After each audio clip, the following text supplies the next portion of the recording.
If I want to get a Raglan sweater, I need to do some simple calculations. Here I need to consider one important detail, the size of the Raglan stripe. For Raglan, we can use either some knit stitches or a tiny repeating pattern, for example. I just need to decide how many stitches I use for this part. Let's say I'm going to use 2 stitches for each one. The rest of the stitches will be divided into front and back parts and 2 sleeves. I subtract Raglan stitches, which are 8 stitches in total, from the total number. I have here 116 stitches and subtract 8 and get 108 eventually.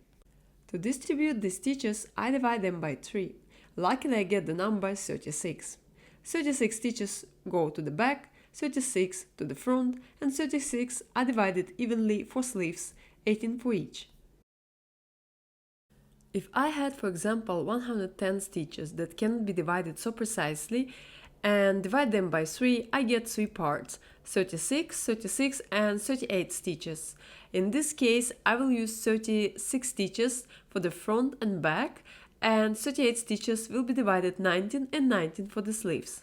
In each case, you just see how you can use numbers and you play around with them.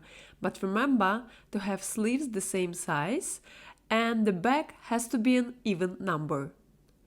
Okay, now we have a plan. Next lesson we start knitting Raglan. Thanks for watching.